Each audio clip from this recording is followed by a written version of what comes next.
obviously two different sports, but I believe there's some comparison between the two. He changed. See, I thought he was always a puncher, but he changes his style. My front leg push kick, when I kind of like lift up with the front leg, there's two things that I like to think about.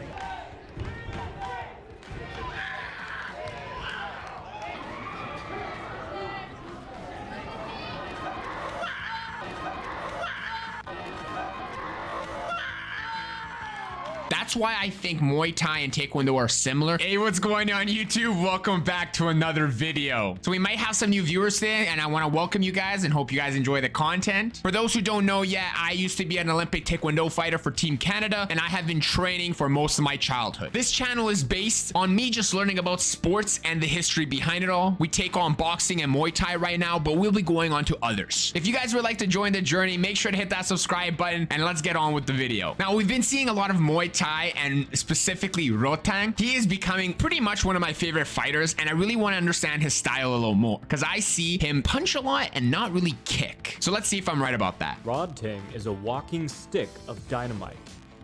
Now, you can definitely say that, that's for sure. His expression and his energy, man. It reminds me of a young me. Except he's a lot more tougher than I am, that's for sure. Punching him in the face only seems to make him stronger. I can't take those hits. I might have like a nice chin, but indestructible Iron Man has had over 300 fights. For his opponents, the day they faced Rodtang was the worst day of their lives. I bet, man. For him, it was Tuesday. But for him, it's Taco Tuesday. Prowess didn't happen overnight.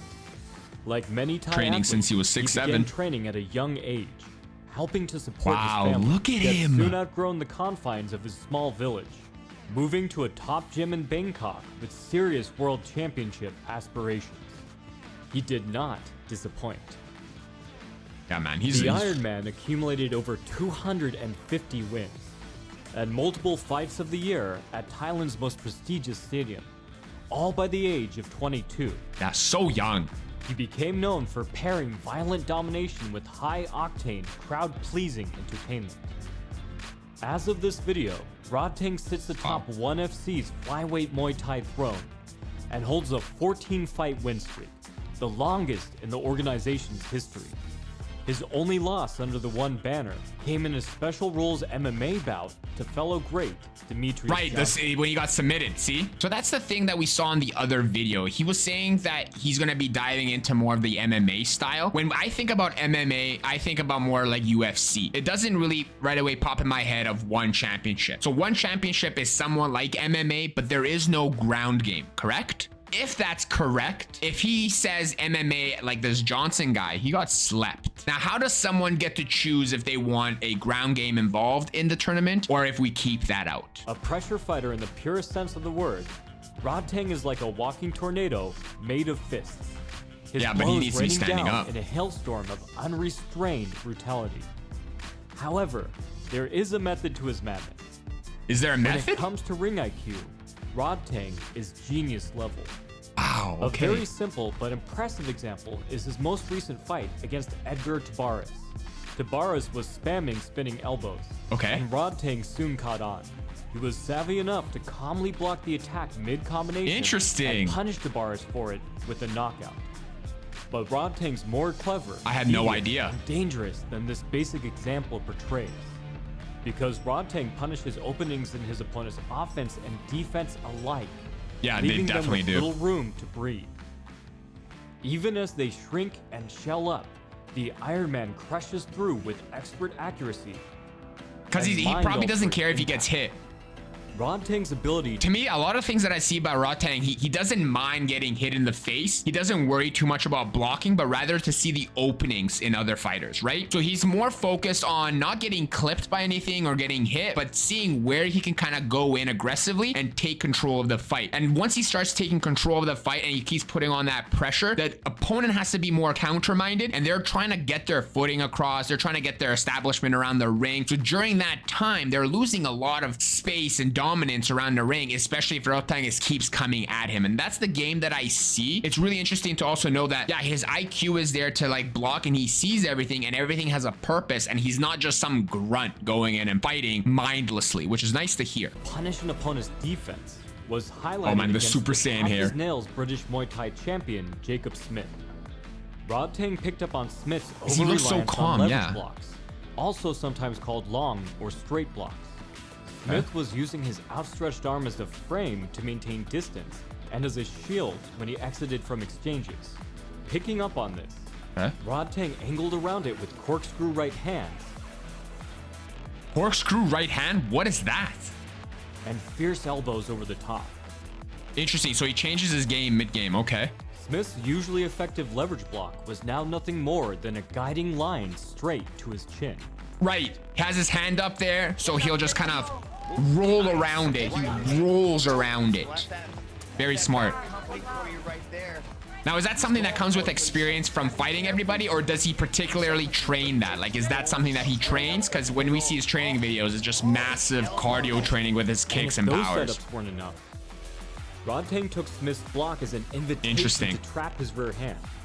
Yeah. Dragging the Brit into damaging elbows.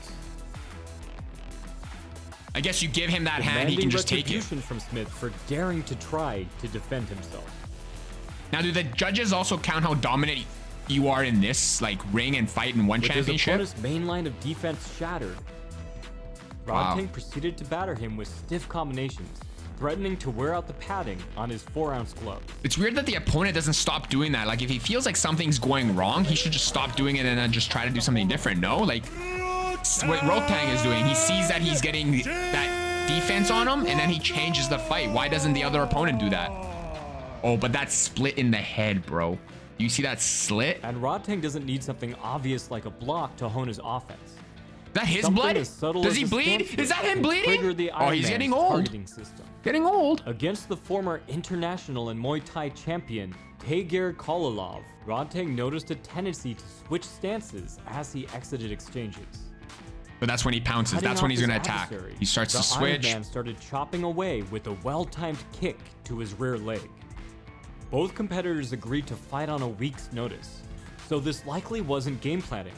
Rodtang learned on the job. Yeah, that's good. That's how I like to learn. It's for me. Rodtang had shut I learn on the spot. His escape hatch, immobilizing him so he had nowhere to go. Something that I like to do in Taekwondo as well, when I approach a fight, you can do so much in the training. So in Taekwondo, there's certain things I like to do and I call it like a toolbox. I pick certain things that I've perfected and performed really well and I place it into my toolbox as something that's a guarantee that I will always fall back to. But anything beyond that, I adjust. So if, for example, if I like to do a front leg fast kick, every time I throw, it'll always get adapted. Either I'll throw it longer throughout the fight, either it'll be shorter. That front leg will turn to the front leg axe. It'll always change and be adaptable because every fighter is different. So it's similar to how this is kind of going in. You look and anticipate what the fighter is going to do around the ring and you adapt. Forcing him to stand, fight, and absorb the incoming barrage.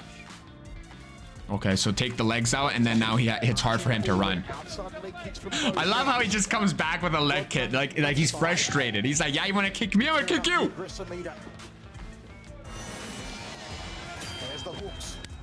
Ah, man. Rodtang cuts the corner off. I got thick thighs, but they're not that thick that they can absorb kicks, man.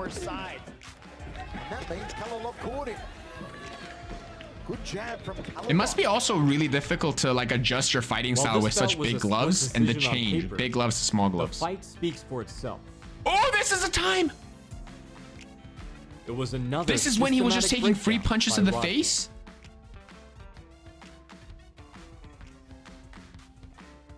And with Rodtang, trying to shell up yields even more devastating results.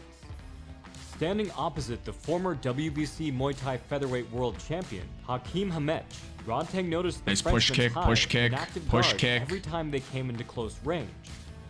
So Rodtang started splitting it with a battering ram lead elbow. Interesting. Now he's going in with elbows. So underreactive, Rodtang took the invitation to grapple, guiding his opponent into mean-spirited throws. Ooh. And anatomy-altering trauma. Instead of the opponent's guard acting like a shield, Rodtang sees a slatted gate, with gaps large enough to reach his opponent with sharp elbows. Ah, man, right into the freaking nose, bro. But it's those adjustments. It's like you understand what the opponent is doing and you change it up a little bit to fit a different style. So far, we've seen different variations of how he adapted to his fighter. He sees what he's allowed to go in and what is allowed that the opponent is letting him do, and then he just adjusts. And just like the opponents before him, Hemech ran out of options against Rodtang. He faced the consequences of his inability to defend himself. Yeah, because how do you train for that? Like, usually fighters like to train what they're good at, not like how to adapt. I felt like when I was fighting, I was an adaptable fighter. I have a certain range of toolboxes and tools in that toolbox, and then I adapt with it.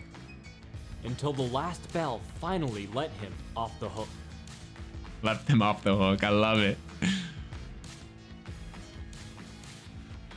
With examples like these, it's easy to see why Rodtang's opponents so often act increasingly hopeless and helpless. That makes sense now. Yeah, that makes sense. In so many Rodtang fights, his opponents are reduced to timidity. And more than once, the referee has had to intervene and remind them to actually fight. In other words, Rodtang's intense pressure makes them change their priorities. And he was really good too. The glory of victory, they return to whatever his name is roots of all martial arts training. I just love how like survival. He wants people to hit him. Fighting Rodtang is like starring in a zombie movie. You cannot stop the inevitable, encroaching doom that is sure to follow. Yeah, wow, the Iron Man. The more strikes you throw against Rodtang, the more damage you take. The more he just keeps coming forward. Yeah, wow.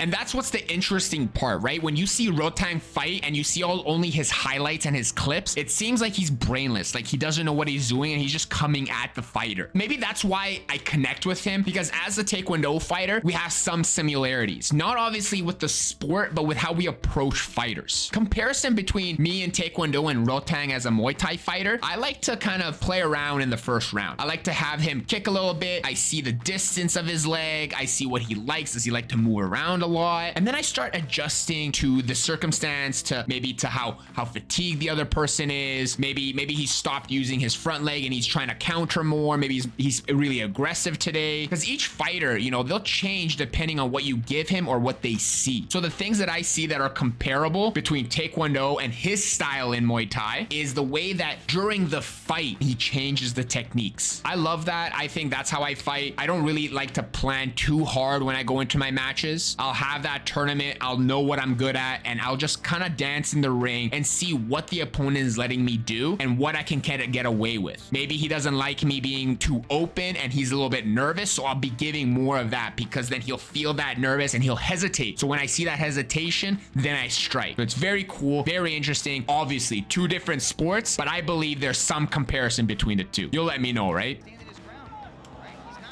Enjoying every moment, man.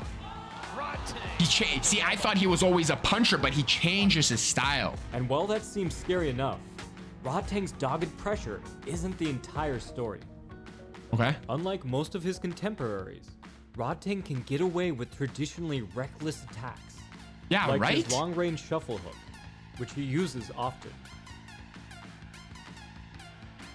That's what I mean. He seems reckless, but obviously it's a game plan. Some of the risk.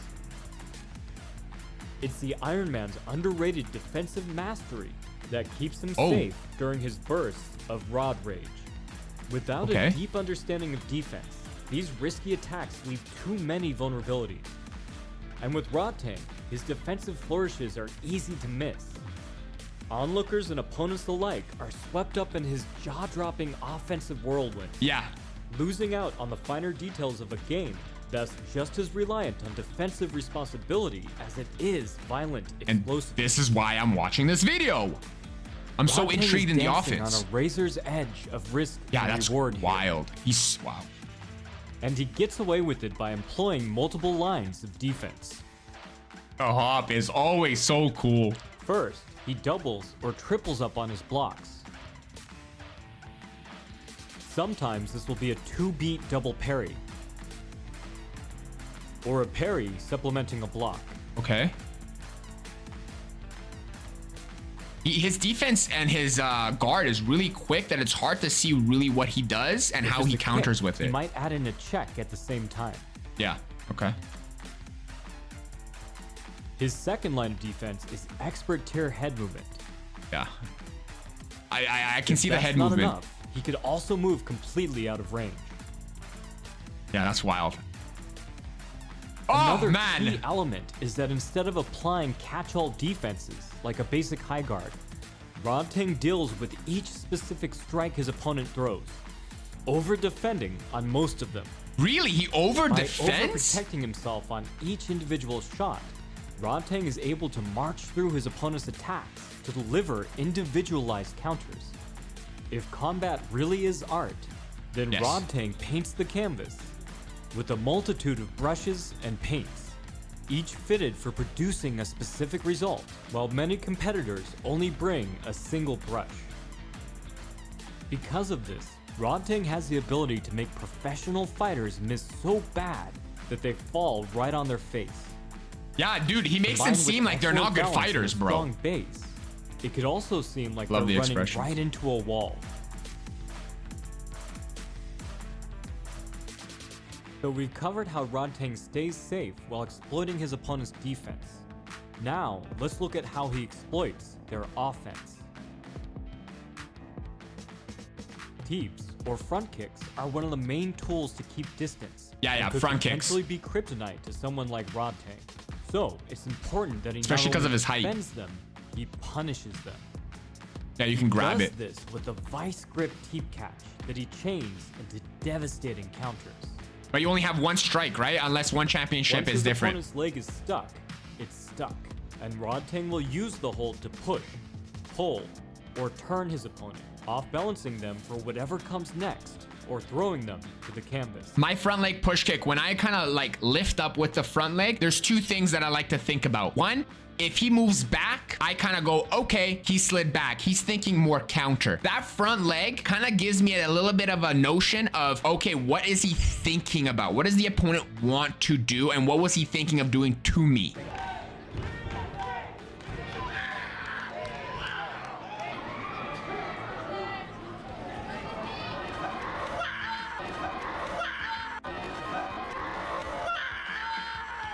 Once I kind of figure that out, I like to have that front leg to add on. So I'll throw that front leg as if I like kind of miss to have the person counter me. As they counter, then I start going on with the second kick. That's why I think Muay Thai and Taekwondo are similar, because it's that chess match. Very interesting how I could have transitioned from Taekwondo into Muay Thai specifically only on kicks, but because Muay Thai is the art of 8 limbs, unfortunately, I only probably used 2. My foot and my hand. And the hand, you can only punch the body. So it's kind of like a disadvantage on for me. It'll be the same as when he was fighting Johnson and he got slept. I would have gotten slept in so many different ways. And if Rodtang catches your kick, being tossed on your butt is like winning the jackpot. Oh my God, because he's like most complaining. are not so lucky.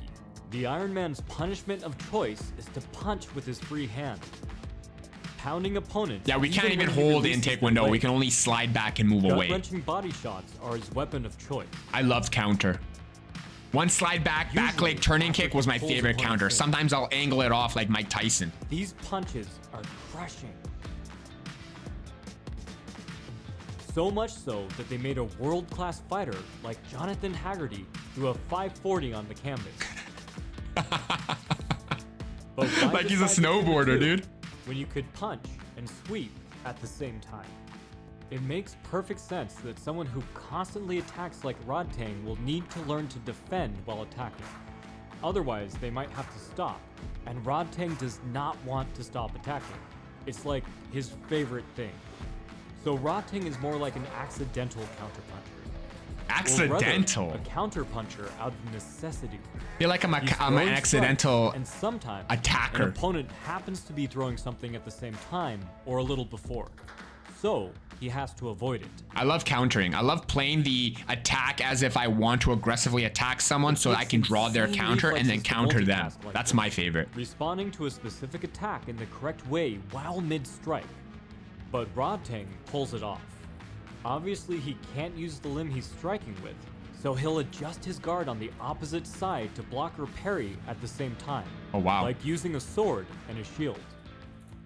But more often than not, his answer to incoming fire like a is Viking, head man. movement. I mean, he has a strong While chin Rodtang and often makes face. these defensive maneuvers on the fly, he does have his favorites. A more common one is to slip to the outside to avoid jabs or hooks, Right. delivering his own at the same time. He's also short, so I mean, if he fights anyone with a he'll longer also length, answer that these corner same side shots is gonna bring him closer to with the lead opponent. leg body kicks or rear leg kicks. Notice how even then, Rodtang keeps his head off the center line, Yeah, that's wild. ducking, rolling, and shoulder blocking to ward off any punches. I wonder also where he likes to learned all answer this. Pretty much any rear side Or is this just attack God's with gift? kicks. Capitalizing on his opponents needing to turn to square up their hips. Woo! Man, I wish I had more videos of myself fighting. I was so focused on the end goal that I didn't really have anything on the journey. No training videos, The same very is true limited for spinning attacks. tournament It's videos. a bad idea to show Rodtang your back. Only if his someone, timing one of my is teammates impeccable. filmed or taped And me, the but really beautiful thing is that all of these attacks chain into and I each delete other. them all after. Rodtang brings stellar offense, expertly counters his opponent's defense, quells their offense, and then begins the Yeah, I was cycle never this again. aggressive when I was fighting, And this just allows because like I was Rodtang very to short move in my forward heavyweight with category. Constant aggression. They say that the best defense is a great offense, but this is too basic a premise for Rodtang. He isn't a mindless marauder. Quite the contrary. That's good to know. The Iron Man possesses expert Ah, I level love risk it. management, Frustrated. and you could just tell he enjoys every moment of it. Ah, I know I I'll did look not. forward to enjoying I do not his like fight hitting or getting for hit. years to come. Rodtang is set to face fellow Muay Thai superstar and one kickboxing champion Superlek. Oh, September 22nd, that passed. The Iron Man's Muay Thai belt will be on the line, and I've left a link to the info below. If you want to up Maybe we'll your see own that. game, you could check out Maybe my we'll books see that on this defense, channel. Power and footwork. Link below. I mean, From obviously the it's modern over, but martial we'll see the artist, this has highlights. been David Christian, wishing you happy training. Excellent video. I always like an in-depth view of like a certain style or a certain fighter. For my Muay Thai fans, people who have been watching Muay Thai, what do you guys think about Taekwondo? Obviously, I know it's two different sports. I don't think Taekwondo fighters against Muay Thai fighters are going to be successful. I know that the Muay Thai fighters are going to be obviously a little bit more skilled because they have a lot more tools to their toolbox. But I'm just curious to know, like, if we were just specifically thinking on kicks and the IQ, and if you've seen any Taekwondo fighters, I've seen a lot of Thailand fighters in Taekwondo. They are very skilled in the sport. They have very good technique when it comes to kicking, obviously because of them training Muay Thai maybe or kickboxing. But I never put two together thinking like anything beyond the sport of Taekwondo. I was so focused in that sport. So I'm very intrigued to see what you guys think from the Muay Thai fans' perspective, or people from Thailand training Muay Thai and kickboxing, if you guys dabbled into Taekwondo or know stuff about it. I'm just curious to know what perspective you guys have and interested to hear it in the comments down below. As a Taekwondo fighter, I only have the knowledge of Taekwondo, but I'm interested to know what you guys think about Taekwondo. That's it for today's video. If you guys enjoyed today's content, make sure you hit the like on the video, subscribe if you haven't, and I'll catch you guys on the next one. Cheers for now. Peace.